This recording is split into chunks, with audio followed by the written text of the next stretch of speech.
আসসালামু আলাইকুম সবাইকে। সবাই কেমন আছেন? আজকে আমি দেখাবো খুবই ইউনিক একটি রেসিপি, পটলের খোসা ভর্তা। তো এর জন্য আমি ছয়টা পটলের খোসাটাকে ছিলে নিয়েছি এবং একটা পেঁয়াজ, দুটা রসুন এবং 7টি কাঁচামরিচ নিয়েছি। এখন আমি সয়াবিন তেলের উপরে সব কিছু একটু ভেজে নেব। পেঁয়াজ, মরিচ এবং রসুন এবং পটলের খোসাগুলো সুন্দর করে ভেজে নেব।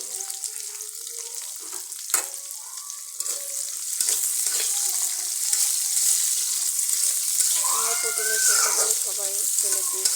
আমরা যদি ফেলে না দিয়ে একটু সংরক্ষণ করি, একটু সুন্দর মতো তৈরি করি, তো অনায়াসে এই ভর্তাটা দিয়ে 2 প্লেট ভাত অনায়াসে খাওয়া যাবে। এই জন্য পটলের খোসা ফেলে দিবেন না, সবাই সংরক্ষণ করুন এবং রেসিপি করুন, ভালো লাগবে। তো এখন আমি এখানে পটলের খোসাটাকে দিয়ে দিব এবং নুন এবং হলুদ দিয়ে দিব। ধুয়ে রাখা পটলের খোসা এবং নুন আর হলুদ দিয়ে একটু ভেজে নিতে হবে সুন্দর করে।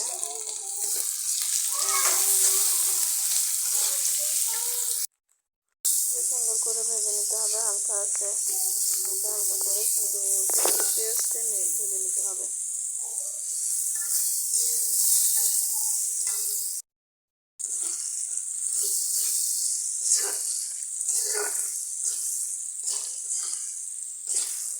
আস্তে আস্তে খুবই সুন্দর করে ভেজে নিতে হবে। ভেজে নিয়ে দেন এগুলো আমি চুলাটা অফ করে দিয়ে শিলপাটায় বেটে নিব।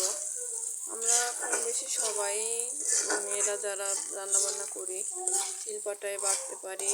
এর জন্য আমি ভিডিওটা স্কিপ করে দেন শুধু ইয়েটা দিয়ে দেখাইছি।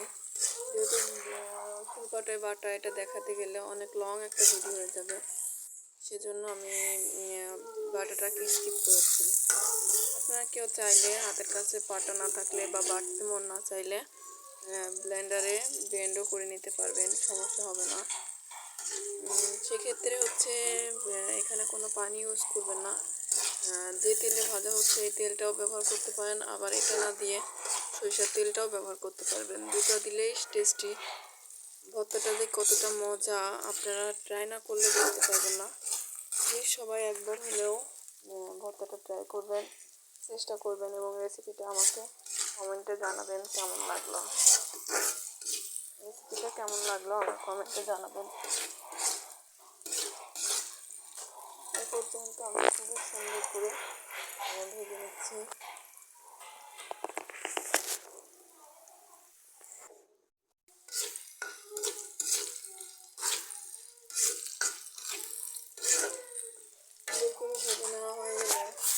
সুন্দর করে ভেজে নেওয়া হয়ে গেলে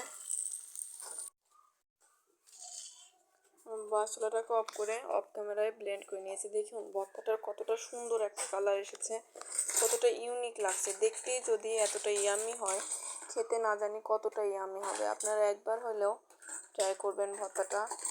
খুবই মজাদার, খুবই ইউনিক এবং খুবই স্বাস্থ্যকর একটি খাবার। সবাই একটু চেষ্টা করবেন। আর ভালো লাগলে আমার চ্যানেলটাকে লাইক, কমেন্ট এবং শেয়ার করবেন আর সাবস্ক্রাইব করে পাশে থাকবেন। কালারটা না কতটা সুন্দর এসেছে দেখেছেন? ধন্যবাদ সবাইকে। সবাই ভালো থাকবেন।